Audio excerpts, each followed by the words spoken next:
Hi, everybody, and welcome to this week's Talking Biotech podcast. When we talk about tree crops and other types of vegetatively propagated plants, we make more trees and more plants typically by taking cuttings or scion material and making grafts, hoping to kind of replicate the good things that came out in that initial variety.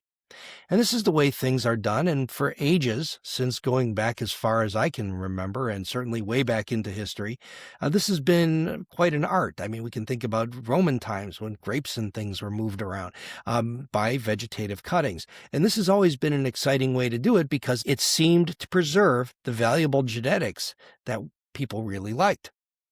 But there's been some new wrinkles that have come out in the age of genomics. And I saw a talk a few weeks ago at Plant Animal Genome out in San Diego, and I thought we have to touch more on this subject. Today, we're speaking with Dr. Danelle Seymour. She's an assistant professor in the Department of Botany and Plant Sciences at the University of California, Riverside. So welcome to the podcast, Dr. Seymour.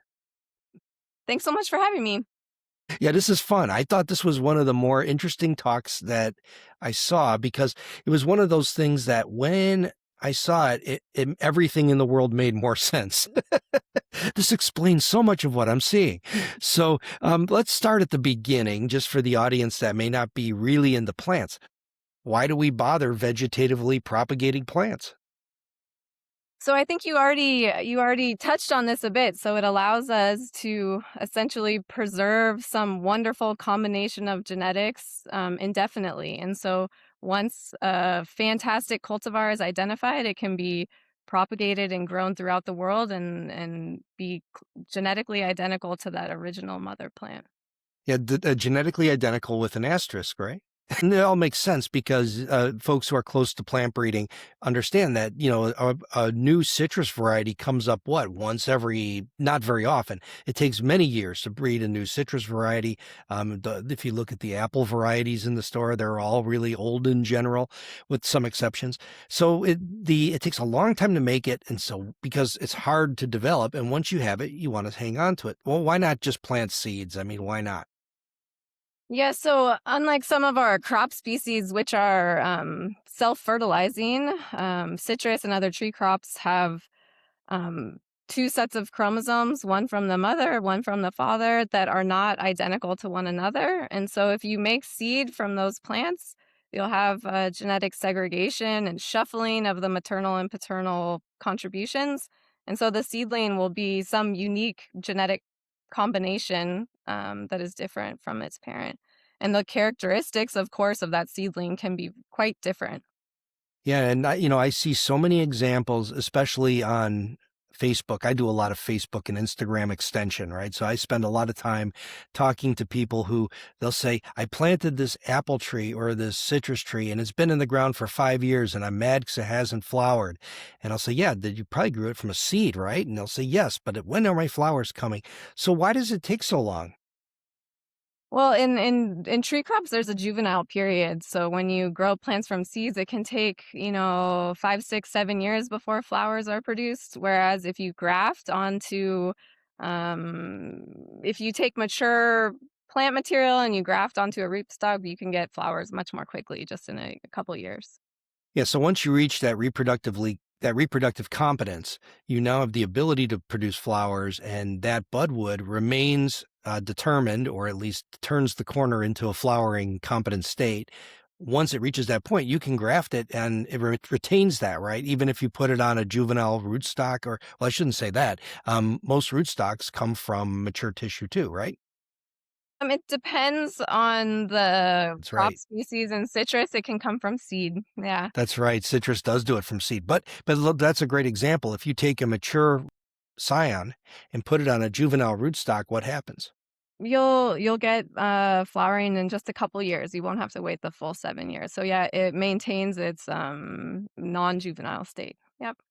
Yeah, so the mature tissue is what we propagate because it propagates and gets to flowering faster, even if you put it on a juvenile rootstock, which is tremendously powerful for industry. That's why I said citrus. When you said not all plants, I forgot you're a citrus person, and that's Yeah. where we use seedling rootstocks. I forgot, and we've been working with apples and things, and peaches we do seedling rootstocks too, I suppose. But anyway, so let's talk about this tree that is a unique resource at University of California, Riverside. So you guys are the citrus repository, or at least at University of California, or is there a USDA out there that's the repository?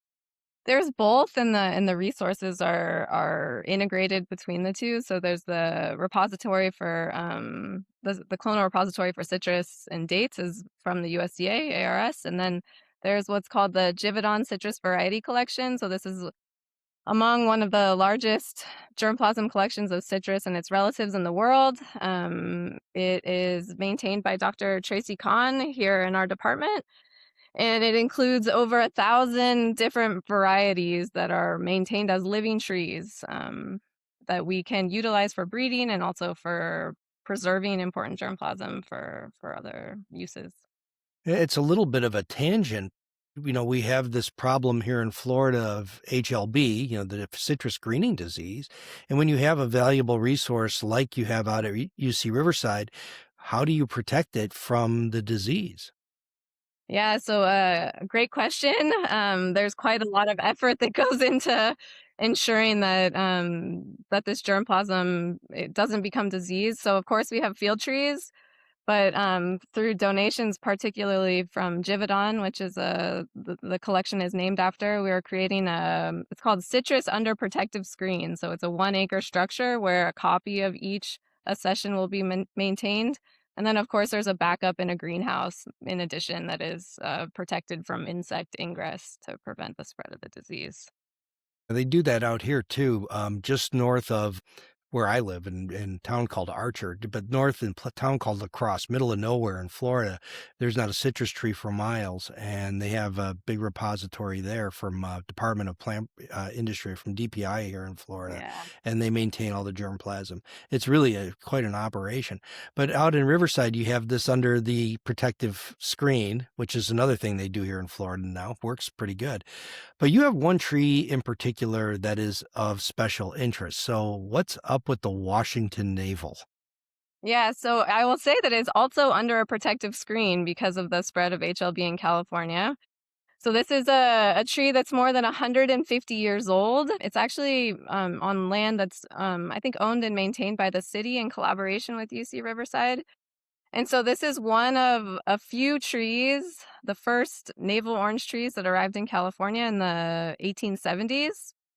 And a few of those trees have not lived so long, but there is one remaining survivor. And so this is called the parent Washington navel orange.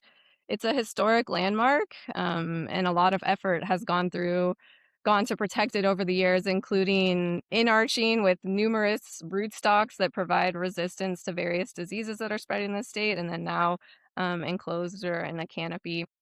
So if you go up to this tree and you look at the root structure or the base of the tree where it meets the soil, you can see clear through to the other side because so many rootstocks have been inarched to protect it, and then the original rootstock has decayed. No, no, and I do some of that intergrafting or bridge grafting Yeah. where you actually use, and just so folks can understand what this is that when that original rootstock starts dying, you can put or even when the tree starts dying, you can put in a better rootstock and connect it to the top, to the whatever, I guess, kind of big for call it a scion, but to connect it to the top of the tree. And as long as you connect the vascular plumbing, it will eventually grow into it and provide multiple ways of connecting the top of the tree to the earth, even if the original roots die and decay. Yeah, it's amazing. And I've seen this ongoing for another historic tree that's on site, and they essentially just, wound it, make the connection, and zip tie it to to ensure that it doesn't come apart. And with enough time passing, they'll become, healed and connected. Well, zip tie is a great idea. I use electrical tape because I like Yeah, how, that works too. but I think zip ties, there's something about that. Oh, this is really cool. So with this Washington Naval, and it may not be that tree, but Washington Naval in general, what is the evidence that it creates a lot of vegetative sports, genetic variants that come from the original tree? Yeah, so I mentioned the germplasm collection, the Givaudan citrus variety collection earlier, and so this is where my interest in this historic tree and in sweet oranges in general arose. So of those 1,000 or so accessions, there's over 70 or 80 entries that are navel oranges. So these are accessions are cultivars that have been preserved because they have some unique characteristic. So that can be like the pigment accumulation in the flesh of the fruit. So like Caracara is a variety that's lycopene accumulating. So this is a sport of Washington Naval.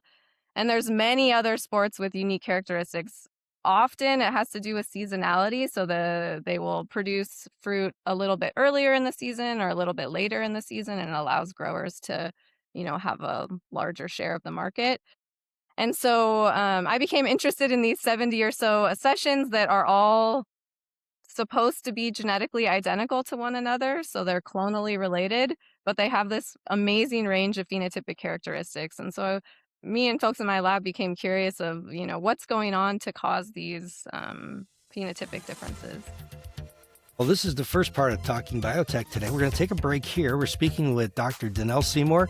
She's an assistant professor at University of California, Riverside, and we're talking about genetic variation that happens in tree crops or maybe either in other vegetatively propagated plants. We'll learn about that on the other side. But this is the Talking Biotech podcast, and we'll be back in just a moment.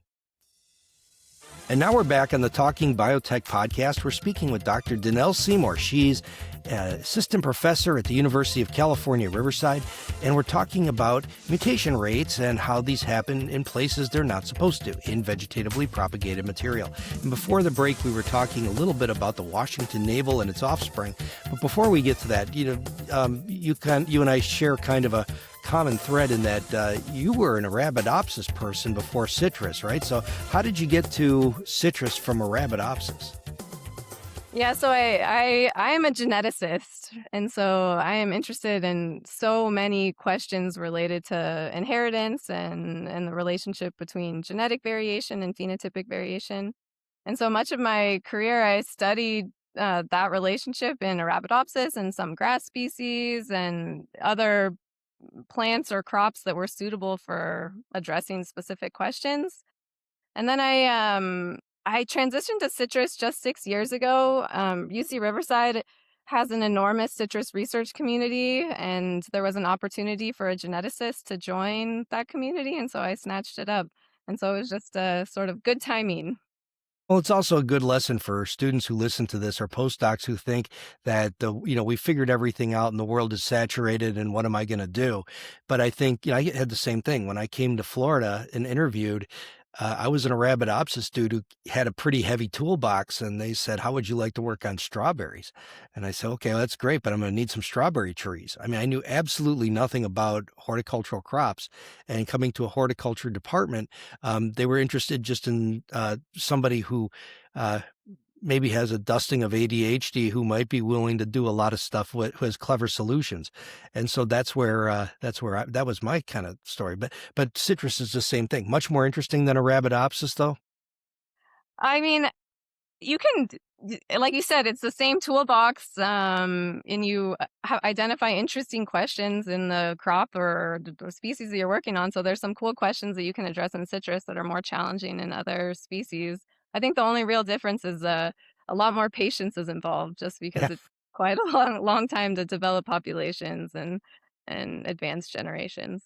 Yeah, it's definitely true. Now, correct me if I'm wrong on this one. So I remember, I was a department chair here for almost 6 years. And before me, there were a number of other department chairs. One of them, his name was Al Kresdorn. And Professor Kresdorn allegedly brought the Caracara orange to Hmm. Florida from Venezuela from a Washington Naval. Does that seem correct? I don't know the history of Caracara quite so well, but I do remember that it came in the 70s from Venezuela. So I think that Okay. that part is pinging my memory, but I don't know much more than that. And so I Because think that fits. I was kind of wondering if it came through, Riverside or through that, famous Washington Naval. So it came to the U.S. in this other way, probably in a suitcase with greening disease, right? Or one of those things. But all right, so let's go back to the main topic. So you have all this phenotypic variation, which is interesting because these are the visible traits that made somebody say, "We're going to take this piece aside because it's of interest." But when you start to take those very, very visible traits. How many other traits are coming along, or I should say, how many other genetic changes are coming along with that? And how do you go about sorting that out?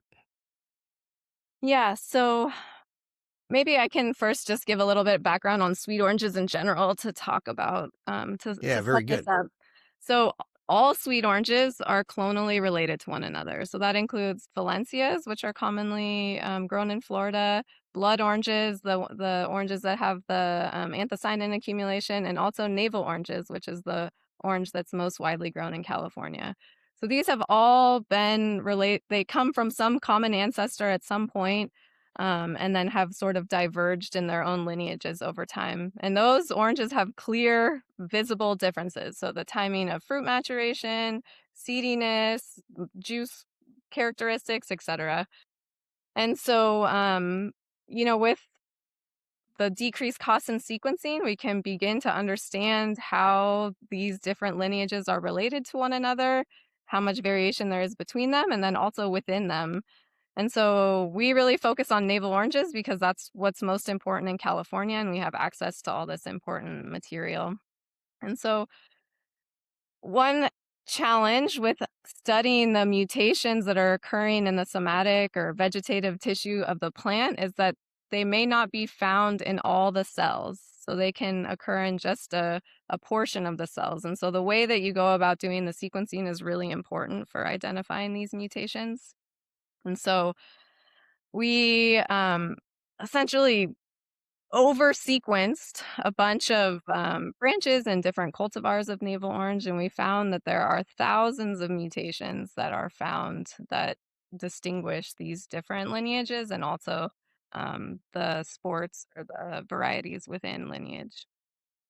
Yeah, so when you mention that, there's maybe a population of cells in the plant that have it, is this from some sort of mosaicism that happens in the initial bud, or where does that come from? Yeah, so, mutations can occur in any cell, right? And if they occur in a cell that's at a sort of developmental dead end, they will be harder to transmit to through propagation.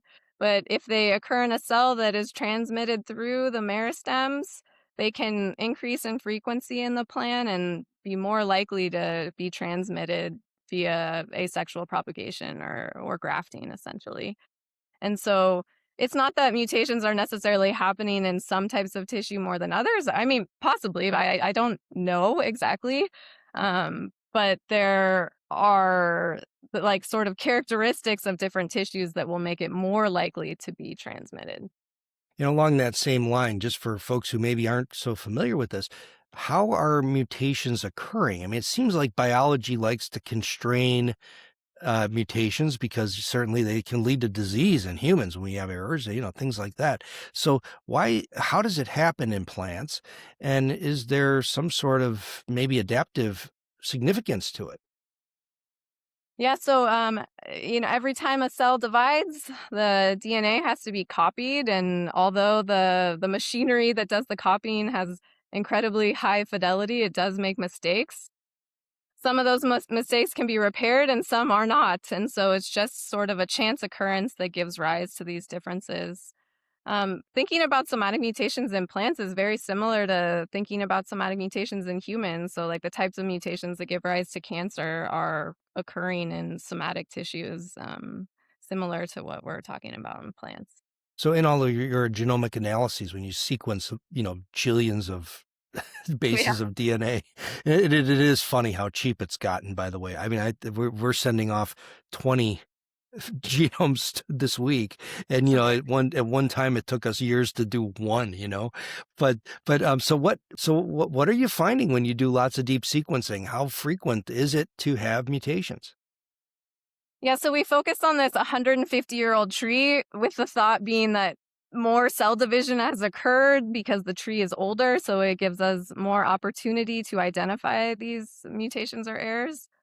And I think that bet worked out for us. So in a single tree, if you sequence different places across the canopy, you can identify more than 10,000 mutations. Most of those mutations are not found in all the cells, so they're occurring in just a fraction of the cells. And I think the decreased cost in sequencing allows us to identify those like lower frequency groups, which wouldn't have been possible even, 5+ years ago. Yeah, I remember this image on your slide from your talk that you have this really old tree, and that if you can kind of picture in your mind's eye, a tree, that then you're able to sample from the inside out and be able to essentially walk across a timeline, right? You could actually say this was the first branch that came off this thing, and here's the most recent twigs that came off this thing. And you can actually see that progression. And do you see like an accumulation of mutations the further you go away from the center? Yeah, so it's for the types of mutations that we can be confident that are transmitted through these branching events, we see that pattern. So the newer parts of the tree, which have undergone more cell division, have more mutations. And this is consistent across, there's 7 branches of this historic tree, so that was consistent across all those 7 branches. Is there any kind of pattern as to where these mutations occur, or at least are allowed to stick around, like in genic regions, or are they, encoding regions of genes, or just kind of random? Yeah, so that was a question we were really interested in because it's not clear. It wasn't, we're still in the early stages of understanding whether or not there is selection, for example, acting within the tree.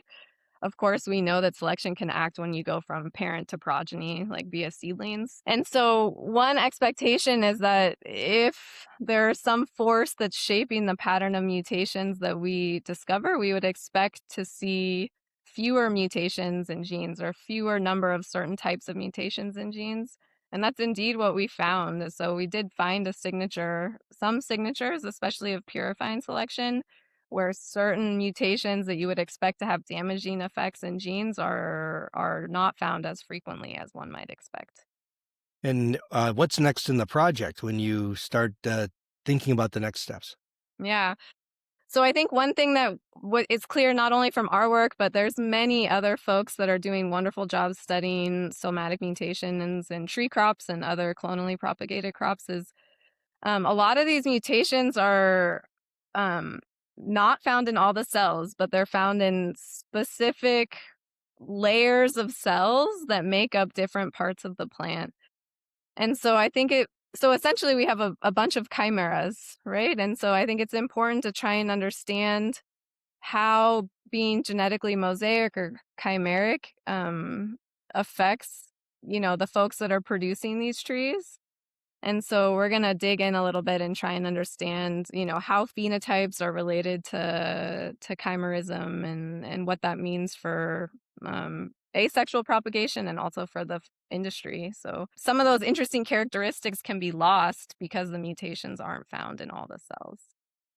And kind of moving away from citrus a little bit, what are some other trees which are well known to produce these kinds of vegetative mutants? So thinking just of crop species to begin with, I mean grapevine, right? So there's many important sports of grapevine that lead to or are the basis of specific wines that are produced. I would say almost any tree crop, right? So I can't think of grapes are the first that come to mind. Yeah, where No, I that's a really good one. That's one I always talk about because I always talk about 1962 and Bruce's Sport from Sultana, which turned out okay. to give rise to the golden raisins, and a mutation in polyphenol oxidase or something. But yeah, I only asked that question because someone meant the other day, since I saw your talk, I've been watching the buds of trees a lot with a Yeah. very different eyeball, and I saw a branch or piece newly emerged tissue on a certain variety of peach, on that on Tropic Beauty peach, which was vegetative and was growing without a terminal bud. And I thought this is really cool. And I asked the peach breeder about it. He says, "Oh yeah, that thing throws mutations all the time." So I thought this was something really cool. It turns out it's really not. And folks who do apples, I mean, there's a mountain of if you go Gala, there's a whole bunch of different galas.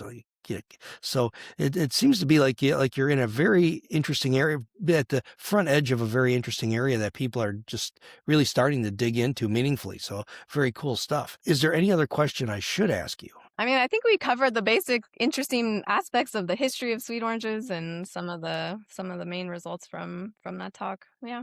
Is there like a utility of this? Maybe I can ask you about future breeding efforts. Is there a utility in uh, can you induce mutations? I don't know. Let me Yeah. just ask you about that real quick. So, in both of our universities are very interested in pushing breeding of citrus, and how can genetic variants actually speed this process? I mean, the tree is already a good producer of a good quality product. So, is there an effort to look at sports more carefully now, or even possibly induce mutations in sports? Yeah, so citrus scions are typically bred in one of two ways. So that you can use traditional breeding by hybridization to make new genetic combinations, but often we have some favored cultivar that has some deficits, often seeds, or it's common to use irradiation or other mutagens to induce mutations. So we just talked about natural mutations that can arise, but we use mutation induction to develop more quickly sports that have some characteristics that are of interest. But one application I think of understanding the levels and types of mutations that occur naturally is that in order to ensure that we're not spreading diseases in citrus and other tree crops, we have to go through an important stage where we do what's called shoot tip grafting.